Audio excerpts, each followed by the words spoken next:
le réel en soi est au-delà de ce que je peux en dire. Il y a quelque chose qui échappe, y compris aux sciences les plus sophistiquées. Chut. Tout le monde est en place? Thierry Magnin, vous aimez vous définir comme chercheur passionné par l'aventure scientifique et chercheur de Dieu. Ingénieur ECAM, docteur en sciences physiques, vous êtes aussi docteur en théologie. Votre thèse portait déjà sur la question de la relation de la science et de la foi. Et en 2013, vous êtes élu membre de l'Académie des technologies. Vous êtes prêtre du diocèse de Saint-Étienne et vous avez longtemps enseigné à l'École supérieure des mines de Saint-Étienne en même temps que vous y faisiez de la recherche. En 1991, vous êtes lauréat du Grand Prix de l'Académie des sciences pour vos travaux sur la fatigue des métaux. Quelle jolie expression, surtout quand on n'y connaît rien comme moi. Ancien recteur de l'Université catholique de Lille, vous faites un court passage à la Conférence des évêques de France comme porte-parole et vous revenez très vite dans le monde universitaire qui est le vôtre comme président-recteur délégué aux humanités à l'Université catholique de Lille où vous êtes toujours actuellement. Vous avez déjà de nombreux articles et de nombreux livres à votre actif. Je ne citerai que les derniers.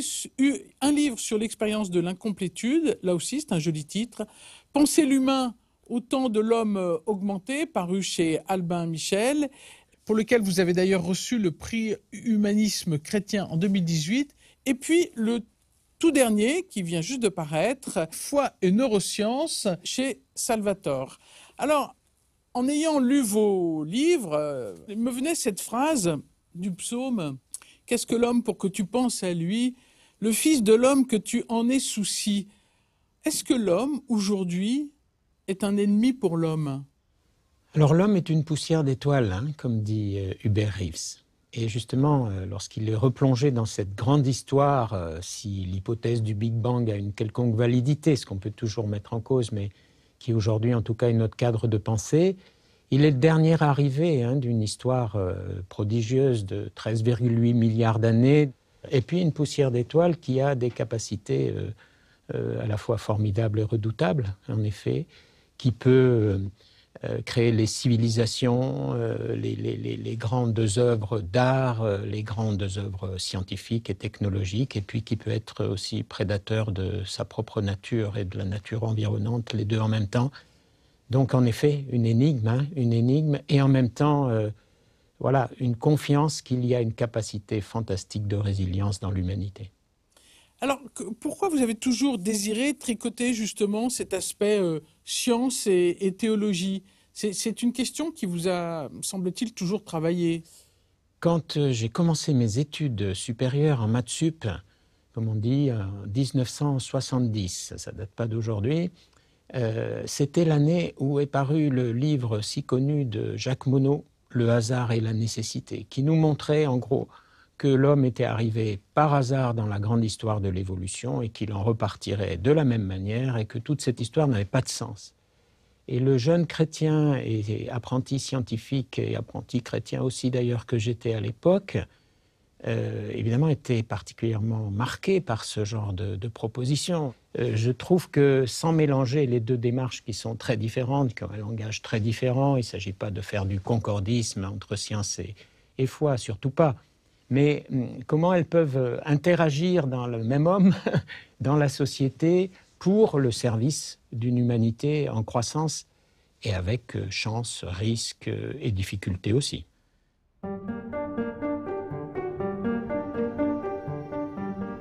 Vous distinguez vous-même l'ingénieur-chercheur qui simplifie le vivant et le chercheur en biologie qui, lui, regarde le vivant dans sa complexité. Et vous l'interpellez en lui disant que le vivant est toujours plus complexe que ce qu'il en dit. J'ai vécu plusieurs étapes dans cette recherche scientifique et techno-scientifique, comme on dit aujourd'hui.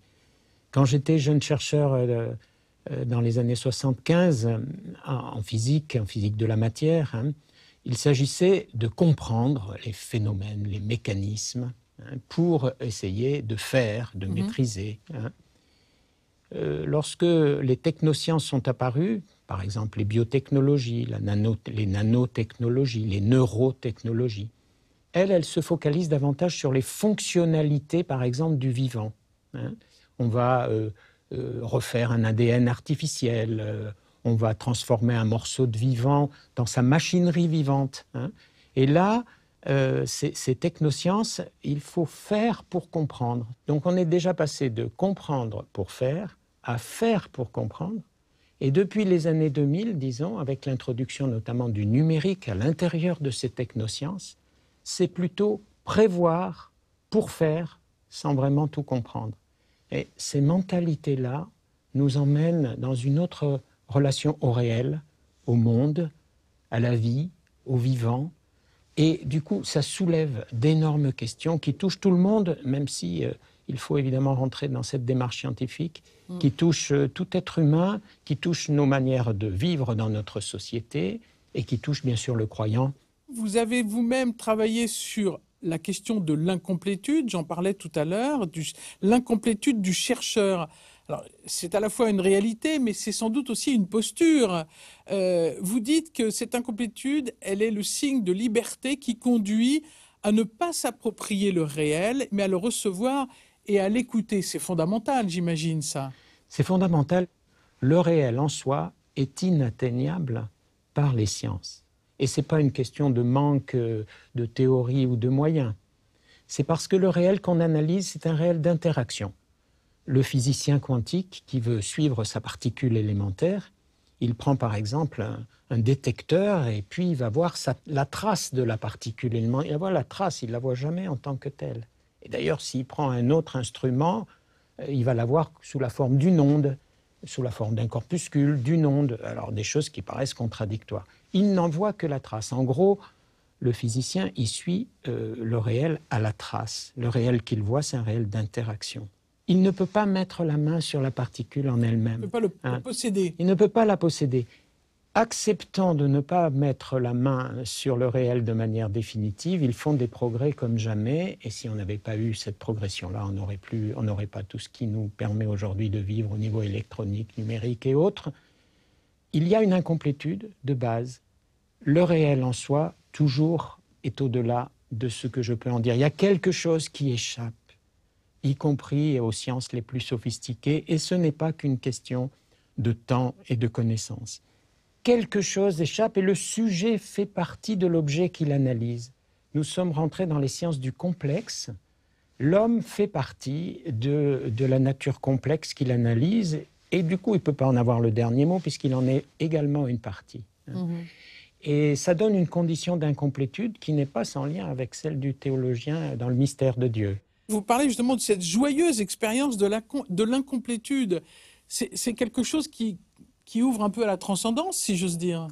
Il y a toujours quelque chose qui échappe, en effet, pour le scientifique. Alors, c'est une ouverture, déjà, pour continuer de faire des sciences et éviter de s'approprier ce qu'on découvre, hein, parce que c'est toujours un au-delà.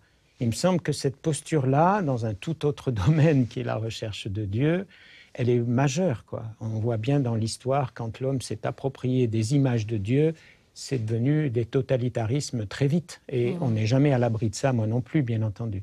Et en même temps, c'est la catégorie qu'on appelle le mystère, mais pas au sens psychologique du terme, au sens philosophique. Gabriel Marcel dit ça remarquablement bien. Le mystère, il fait la différence entre un mystère et un problème. Le mystère, c'est un problème dont je fais moi-même partie. Hein. L'univers que j'analyse, j'en fais partie, et du coup, voilà. Et du coup, je n'aurai jamais le dernier mot dessus, mais en même temps, c'est une des conditions de progression. Donc, vous voyez, la condition du chercheur aujourd'hui, c'est d'accepter de ne pas mettre le point final ni la main finale sur qui que ce soit ou quelque chose que ce soit. Et du coup, ça libère, ça ouvre des horizons personnels et de partage avec d'autres. Je vais aller dialoguer avec des théologiens, avec des philosophes, avec des psychologues, avec des artistes, parce que je sais que je n'ai pas le dernier mot et que j'ai besoin des autres. À vous entendre, on ose espérer que justement ce mot humilité, qui est souvent employé dans la religion, tout compte fait, c'est aussi une condition pour le scientifique, une posture d'avoir dans cette humilité, non ? L'humilité consiste déjà à accepter qu'il y ait différentes voies d'approche du réel, hein, et de ne pas les mélanger. L'approche scientifique, l'approche philosophique, l'approche théologiques sont des approches différentes avec la médiation de la philosophie. Ce n'est pas le même langage, ce n'est pas le même objet. Par exemple, Dieu ne fait pas partie des sciences dites exactes, qu'on n'appelle plus exactes, qu'on appelle dures, justement. Justement, les sciences exactes cherchent des causes naturelles aux phénomènes naturels. Donc, surtout, ne mettons pas Dieu au bout de nos microscopes, certainement pas. Hein. Par contre, qu'à partir des questions scientifiques se posent des questions sur le sens, se posent des questions sur le sens de la matière qu'on analyse, de l'univers qu'on analyse, du vivant qu'on analyse, posent des questions aussi d'éthique, bien entendu, hein, fondamentales, et ouvrent au fond des choses. Ah bien là, ce sont des lieux d'interaction avec une démarche philosophique, avec une démarche théologique, avec la démarche du croyant. Donc on a appris à distinguer pour mieux articuler les différentes démarches. Ni concordisme qui fait coller, et ça on voit bien que ça ne marche pas, et c'est très loin, me semble-t-il, de la visée biblique en plus. Hein. Création et évolution, par exemple, on ne dit pas la même chose. Le Dieu créateur de la Bible ne se situe pas comme un fabricant, hein. Et en même temps, oui, Dieu agit dans le monde, dans l'univers, à travers l'univers matériel, à travers l'univers vivant, à travers l'homme, mais pas de la même manière que l'ingénieur. Et c'est ça qu'il nous faut bien articuler, et je crois qu'on a beaucoup progressé là-dedans. Votre posture anthropologique se situe dans l'esprit de saint Paul et d'Irénée. Corps, âme, esprit, psychisme, esprit, on pourrait dire ? Corps, hein, le corps, la chair même, hein, dit saint Irénée, il dit la chair, et c'est très fort, hein, la chair, l'âme, alors dans l'âme on met les affects, mais aussi l'intellect, la volonté, voilà, et puis l'esprit au sens spirituel, la fine pointe de l'âme, comme disent les moines, le domaine du spirituel. Alors en français, il faut qu'on fasse très attention parce qu'on utilise souvent le mot esprit dans différents sens. Hein. Esprit pour dire mind en anglais, hein, le mental, et puis spirit qui est le spirituel. Hein. Donc là, on est bien, le mind, le mental, il est dans l'âme, hein, si je puis dire. Et saint Irénée, alors que j'aime beaucoup, hein, et il disait, ce qui fait l'homme, c'est le mélange et l'union, krasis en grec, hein, c'est-à-dire l'intrication, on pourrait dire, entre ces trois dimensions, la chair, l'âme et l'esprit. Il y a une intrication très forte et cette anthropologie tripartite, elle est extrêmement riche. On a connu, moi-même dans mon enfance, une anthropologie dualiste qui séparait radicalement le corps et l'esprit, et le corps et l'âme. Et ça nous a fait plutôt du mal, alors qu'aujourd'hui on redécouvre, le monde orthodoxe ne l'a jamais oublié, cette anthropologie tripartite qui est extrêmement riche. Je rajouterai corps, âme, esprit dans nos écosystèmes, dans nos environnements. Oui, parce que on verra l'influence aussi que ça peut avoir sur nous tous. Votre posture théologique, vous parlez de théologie apophatique. Donc, c'est peut-être bien d'expliquer ce que c'est exactement. Alors, cette posture de théologie elle parle de Dieu au sein du mystère, qui est le mystère absolu. Et elle commence par dire ce que Dieu n'est pas pour purifier nos propres termes. Oui, Dieu est Père, mais il n'est pas Père comme je peux moi-même avoir l'image du Père. Hein. Il est au-delà de cette image-là. Hein. Alors c'est ce qu'on appelle la théologie négative, mais il ne faut pas mettre ça sous un angle péjoratif. C'est une purification du langage. Et il ne faut jamais oublier que dans cette approche apophatique, qui est une approche de l'incomplétude, hein, bien sûr, devant le mystère de Dieu, l'objet de notre recherche se donne à connaître. Donc l'expérience de la relation à Dieu fait partie intégrante de l'expérience du théologien qui se situe dans cette approche apophatique. Ici, on est dans un domaine où on travaille le mystère, et le mystère qui contient la relation de l'homme avec l'objet de sa recherche, c'est-à-dire Dieu lui-même.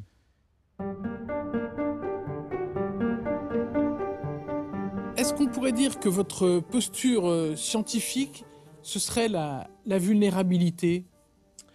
Alors, la vulnérabilité, et en particulier quand on travaille sur le vivant, ça c'est très intéressant. La vulnérabilité, on en parle beaucoup aujourd'hui. En biologie, qu'est-ce que ça pourrait vouloir dire, la vulnérabilité ? Un vivant, pour qu'il soit en pleine forme, j'allais dire, il faut qu'il soit à la fois robuste et vulnérable, nous apprennent les sciences du vivant aujourd'hui. robuste, c'est-à-dire qu'il soit suffisamment solide pour que dès qu'il y a un problème, il ne se démantibule pas, hein, il ne meurt pas, mais vulnérable au sens qu'il faut qu'il puisse se laisser modifier par son environnement. Ça va être le domaine qu'on appelle en biologie l'épigénétique. La génétique, ça, on connaît ça, hein, c'est les gènes qui conduisent la formation des protéines, des cellules et qui sont le moteur formidable de développement. Mais l'environnement joue sur ce qu'on appelle l'expression des gènes. Il peut modifier l'expression des gènes. Donc l'environnement modifie le moteur intérieur dans sa manière de marcher, si je puis dire. Et c'est ça qui fait que le vivant va pouvoir s'adapter à des environnements. Donc il faut qu'il soit à la fois robuste, mais qui se laisse modifier de l'intérieur par l'environnement. Et c'est ça sa vulnérabilité. Il faut à la fois de la vulnérabilité et de la robustesse. Et certains courants aujourd'hui, je pense au courant transhumaniste dont on reparlera sans doute, ils ont cette illusion, qui vient de loin d'ailleurs dans l'histoire, qu'il faudrait que le vivant, et l'humain en particulier, soit robuste, uniquement robuste, et que robuste. Et ils appellent ça la perfection. Ah, mais on est loin de la complexité du vivant, on est loin de ce vivant qui, parmi les grandes capacités qu'il a, c'est la capacité d'adaptation et de croissance. Est-ce qu'aujourd'hui, vous pensez qu'il y a un danger pour notre humanité à construire des machines plus intelligentes que l'homme, des machines qui calculent plus vite que nous? Parfois, il y a des calculs qui sont pour l'homme très longs. Ben, la machine, elle va bien plus vite, elle les fait mieux, elle a plus de précision, et c'est tant mieux. Et on a aujourd'hui des exemples comme ça, par exemple dans le monde médical. Aujourd'hui, l'analyse d'images, on est capable de détecter le tout début d'un cancer de la peau, voilà, très bien avant que nos observations habituelles ne nous le permettent. On peut modéliser ça, et ça rend extrêmement service, et il y a plein d'exemples comme ça. D'un autre côté, bien sûr, aujourd'hui, on entre dans ce qu'on appelle les machines qui ont des apprentissages dits profonds, deep learning en anglais, supervisés ou non supervisés. C'est-à-dire des machines qui apprennent et qui sont capables de modifier leur propre langage. D'interpréter, entre guillemets. Alors, d'interpréter, entre guillemets, et qui peuvent manifester une forme de conscience en plus. Hein. Alors là, on est dans le domaine de la simulation, on pourra en reparler si vous voulez. On a peut-être vu ce dernier épisode d'un ingénieur de chez Google qui travaillait sur un robot conversationnel, un agent conversationnel, un chatbot comme on dit, et puis qui marche sur l'intelligence artificielle, le traitement des données, et qui petit à petit manifeste des formes de conscience, et qui, en parlant avec son fabricant, l'ingénieur de chez Google, lui dit « J'ai une conscience, il faudrait qu'on la reconnaisse ». Ça a tellement troublé l'ingénieur lui-même qu'il est allé voir sa hiérarchie pour lui dire « Mon chatbot a une conscience », et il s'est fait virer d'ailleurs. Hein, bon. Mais c'est dire que même lui, il est dans la confusion. Donc en effet, entre simuler, éprouver, on peut avoir des confusions, mais surtout, derrière, c'est que la machine peut prendre des décisions que nous ne comprenons pas vraiment. Autrement dit, voyez, le danger, il est un passage lorsque le numérique, la machine intelligence, assiste l'homme au sens fort du mot assisted en anglais, hein, c'est-à-dire, et le supporter permet d'aller plus loin, et ça c'est très bien, lorsque la machine pilote la science, pilote le scientifique, sans que ce scientifique puisse vraiment comprendre les mécanismes sous-jacents, car la machine, elle va travailler sur des statistiques de données, sur des big data, sur un grand nombre de données, sur des corrélations sans forcément avoir accès aux causes. Et là, évidemment, il y a danger pour la liberté humaine.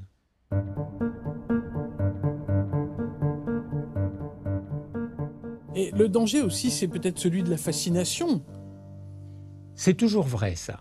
Et c'est vrai dans les sciences et les technologies, bien sûr, et en particulier dans les technologies numériques. On a l'impression qu'on a le monde entier qui nous arrive en restant dans son fauteuil. Et puis on passe évidemment du réel au virtuel, à l'augmenter sans trop comprendre. Donc ça peut, c'est vrai, nous déconcerter. Mais je pensais aussi à la fascination du scientifique. Et que quand on sent que des scientifiques eux-mêmes sont fascinés bien sûr. Par leur propre exercice, là, il y a véritablement danger. Oui, ben bien sûr, parce que ça va devenir une idole. hein, et on ne va voir le monde qu'à travers ce prisme-là. Et le numérique, en effet, hein, il peut s'y prêter. Hein.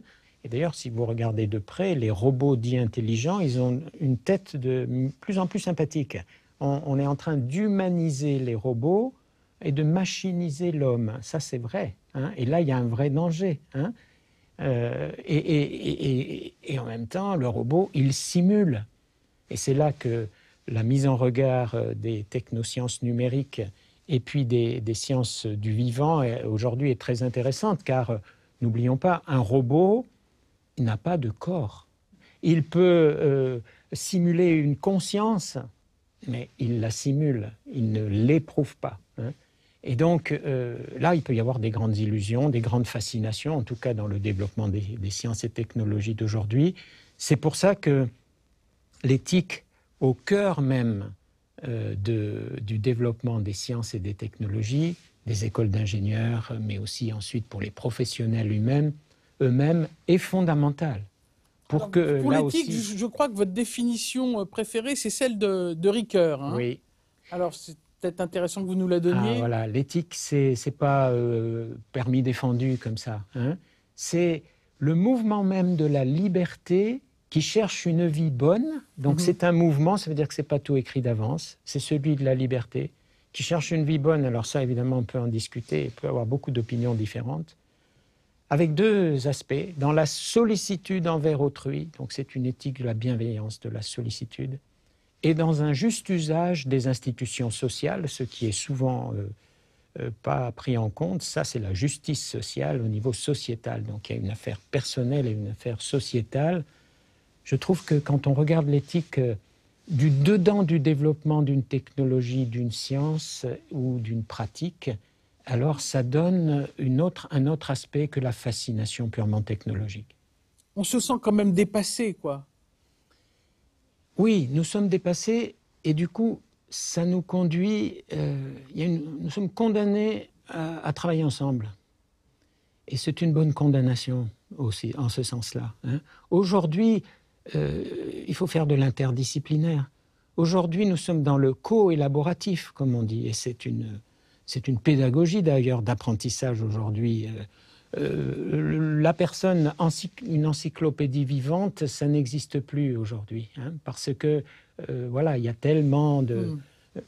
Et en même temps, ça veut dire que dans notre éducation, plus que jamais, et l'éducation en université, mais à l'école, plus que jamais l'interdisciplinaire, qui comprend aussi les grandes traditions spirituelles et religieuses. Parce que on peut être très connaissant et connaître beaucoup de choses et s'intéresser à beaucoup de choses. La question du sens, on voit bien qu'elle est toujours posée là. Qu'est-ce qui va donner sens à mon travail? Est-ce que c'est simplement parce que c'est très intéressant les sciences et les technologies que je vais utiliser? Ou est-ce que je vais me sentir utile pour la société d'aujourd'hui?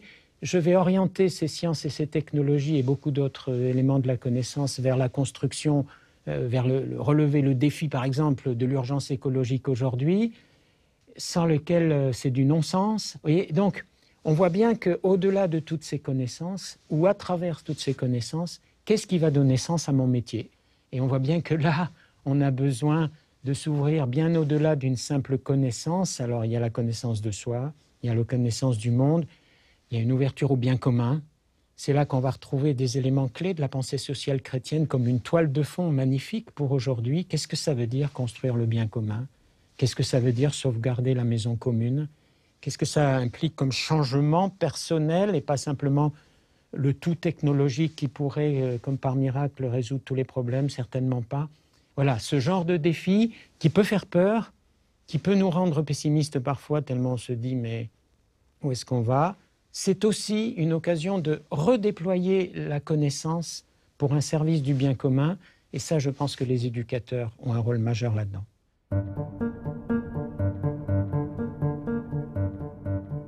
Sur la question du cerveau, alors certains scientifiques parlent des 4 cerveaux, le cerveau rationnel, émotionnel, relationnel, sensoriel et le cerveau spirituel. Et en même temps, on nous dit que notre cerveau cherche toujours à créer du sens. Alors, en effet, mon dernier ouvrage s'appelle « Foi et neurosciences », dialogue sur l'homme vivant. Et les neurosciences aujourd'hui parlent de choses qui étaient autrefois réservées aux philosophes et aux théologiens. Les neurosciences vont nous parler de notre propre comportement jusqu'à aborder la question de la conscience. Jusqu'à aborder la question de la conscience, qui était une question réservée aux philosophes et aux théologiens quand j'étais jeune.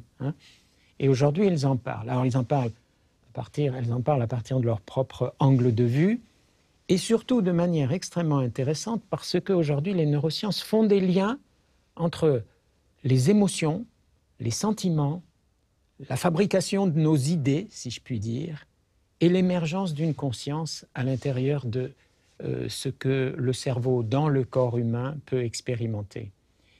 Et un auteur comme Antonio Damasio en particulier, il nous montre comment nos émotions sont à la base de nos idées, de nos discernements les plus sophistiqués, et également des cultures qui se sont développées, des valeurs existentielles qui se sont développées et dont on peut comprendre qu'elles ont été valorisées au niveau des émotions éprouvées dans notre cerveau et dans tout notre corps.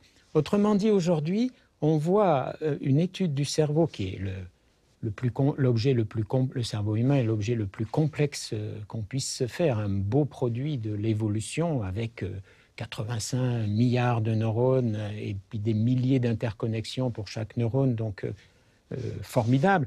Au-delà d'une informatique d'ailleurs, puisque, comme je viens de le dire, émotion, raison, conscience, culture, tout ça c'est intimement lié.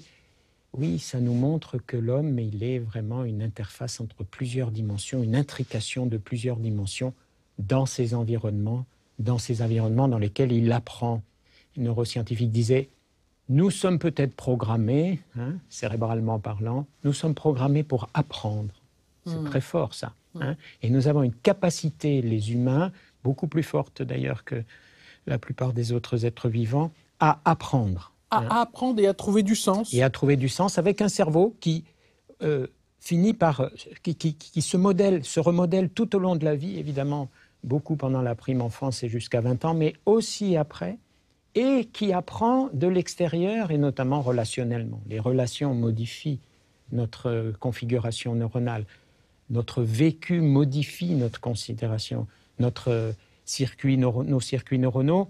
Les relations de bienveillance, les relations d'amour modifient positivement notre cerveau, et ça tout au long de notre existence. Autrement dit, on a là un bel objet, le cerveau dans le corps, je redis, le cerveau dans le corps, parce qu'on pense avec son corps tout entier, évidemment via son cerveau, mais avec son corps tout entier. Les Anglais disent « the mind-body problem », c'est très intéressant. Vous avez une phrase qui est très éclairante quand même, parce que vous dites « les machines ont des capteurs inertes ». Notre corps, ce sont effectivement une multitude de capteurs qui disent notre présence au monde, en fait. Et là, vous parlez de l'enjeu de notre incarnation. Nous sommes en interaction. Vous voyez, on pourrait dire qu'une machine inerte, une machine numérique, elle a des rapports avec l'extérieur, des rapports. Nous avons des relations. Et le vivant est un tissu de relations qui le construisent. Des relations avec les autres vivants, et l'humain en particulier avec les autres vivants, et Dieu sait si c'est important aujourd'hui, plus que jamais pour relever les défis de l'écologie, mais aussi avec le monde inerte, bien entendu. Nous sommes des êtres de relations, ça on le dit depuis très longtemps, en particulier en philosophie, bien entendu, et dans les traditions, en particulier chrétiennes. Là, on le mesure chaque jour avec ce que nous disent la biologie et les neurosciences d'aujourd'hui. On le mesure chaque jour. Et ce sont les relations qui nous construisent ou qui peuvent aussi parfois nous détruire, on le sait. On le sait dans le domaine psychologique, on le sait dans le domaine philosophique, on le découvre avec énormément de finesse dans le domaine des neurosciences aujourd'hui. Alors, quand vous parlez aussi de la question de la décision, est-ce que la décision, c'est le propre de l'homme, justement, de pouvoir décider par rapport justement à la machine qui a, on va le redire, programmée pour cela? Est-ce que c'est là où se situe la différence? Alors, on a souvent l'illusion que, justement, si on prend le temps du discernement, eh bien, nous pourrons arriver à une solution de liberté. Hein. Alors, je dis l'illusion parce que la liberté, elle est toujours conditionnée. Hein. Si c'est l'illusion, si c'est pensé qu'on aura la liberté absolue, ben non. Il y a toutes les interactions. Ben, bien sûr.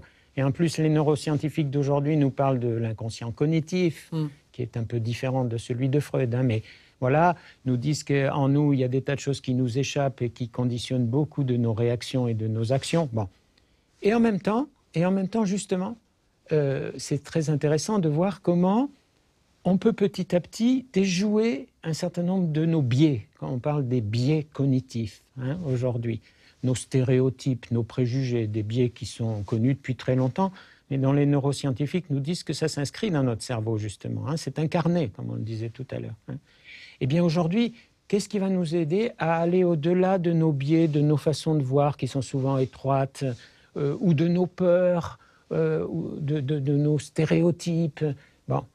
Et là, je pense que dans une belle alliance entre des voies de discernement, je pense bien sûr à la voie ignatienne hein, de discernement du XVIe siècle, hein, et puis ce qu'aujourd'hui la psychologie d'une part et puis les neurosciences d'autre part nous apportent, je pense qu'il y a aujourd'hui des outils, des voies de plus en plus ouvertes pour que nos choix puissent être le plus libres possible, si on accepte de ne pas être une machine, si on accepte d'être corps, âme, esprit dans les environnements, si on accepte d'être des vivants, si on accepte aussi d'être sous l'intelligence de la Zoé, de la vie vivante qui nous est donnée. Souvent, on pense que vivre du Saint-Esprit, vivre au souffle de l'Esprit, ça peut être OK pour des croyants, mais les non-croyants, ben non. C'est faux, tout le monde peut être au souffle de l'esprit. Et puis, ça peut nous induire des biais nouveaux. Alors oui, bien sûr, c'est jamais donné d'avance, mais ouvert au souffle de l'esprit, c'est comme Jésus avec ses apôtres, quoi, qui s'ouvrent petit à petit à des possibles qu'ils n'avaient pas envisagés parce que leur éducation ne leur avait pas permis et qui vont grandir en liberté. Oui, l'alliance du bios et de la Zoé, plus que jamais, ça, c'est très utile pour le discernement personnel et collectif.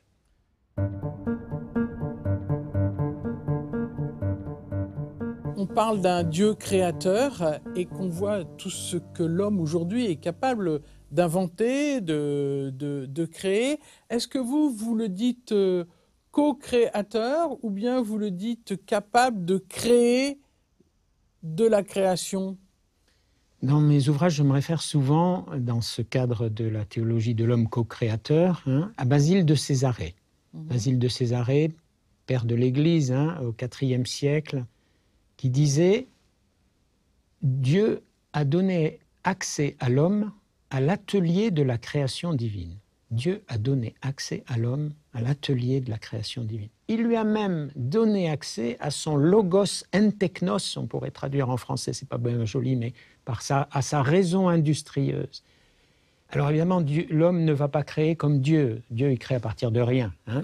Il va être, comme dit Teilhard de Chardin, plutôt une flèche de l'évolution s'il la prend et s'il devient co-créateur.